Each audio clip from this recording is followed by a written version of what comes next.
ॐ जामदग्नाय विद्महे महावीराय धीमहि तन्नो परशुराम प्रचोदयात्। ॐ जामदग्नाय विद्महे महावीराय धीमहि तन्नो परशुराम प्रचोदयात्।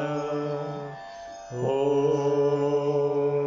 जामदग्नाय विद्महे महावीराय धीमहि तन्नो परशुराम प्रचोदयात्।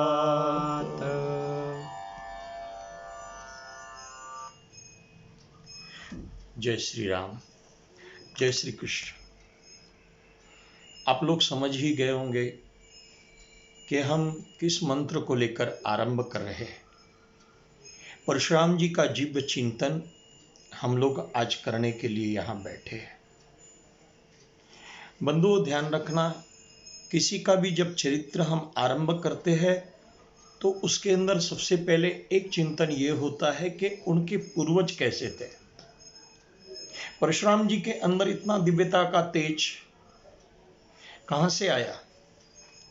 कुछ पुण्य ऐसे होते हैं हमारे जीवन के जो पूर्वजों के द्वारा प्राप्त होते हैं, और दूसरे पुण्य जो होते हैं ये स्वयं के द्वारा होते हैं।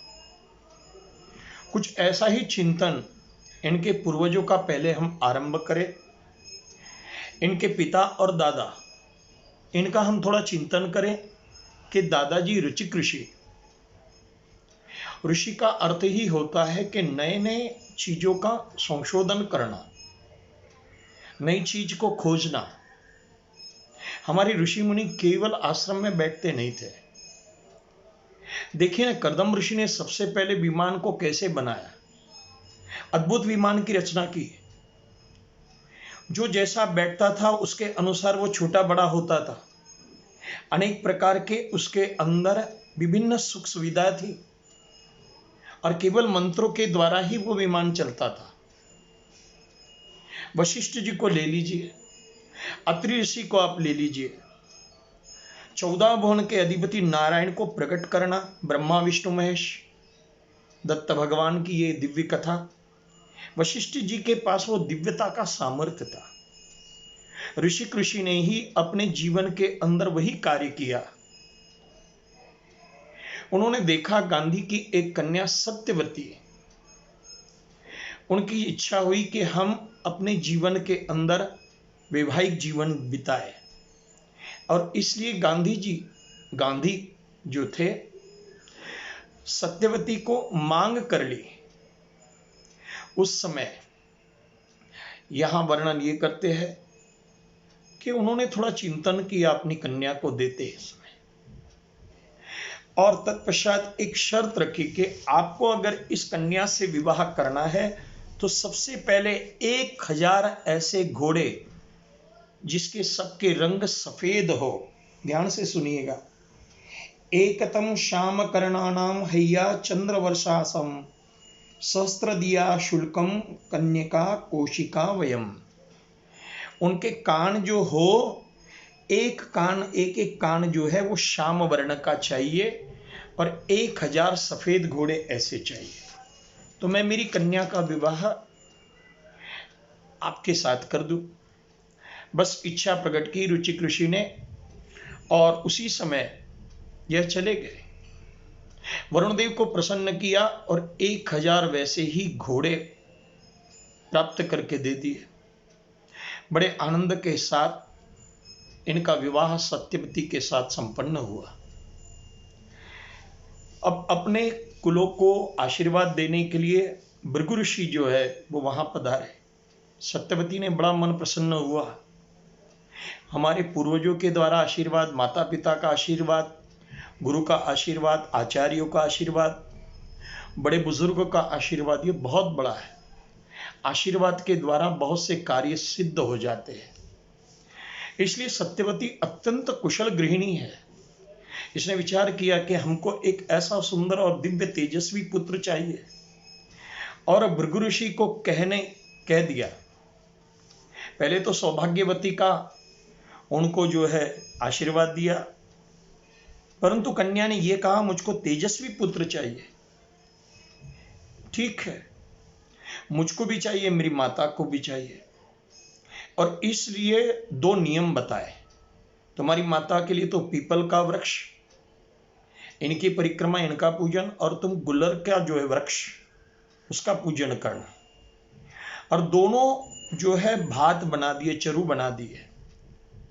ऋतुकाल समाप्त होने के पश्चात उसको ग्रहण करना। अब थोड़ा सा माता के मन में चिंता हुई कि हो ना हो सत्यवती के लिए जो है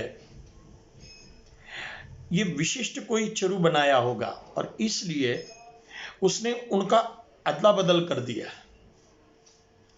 भृगु ऋषि ये सब जान गए, और जानने के पश्चात कहा सत्यवती से कि ये बहुत घोर कार्य हो गया है। क्यों? कि तुम्हारे मन में जैसा भाव था वैसा नहीं पुत्र होगा।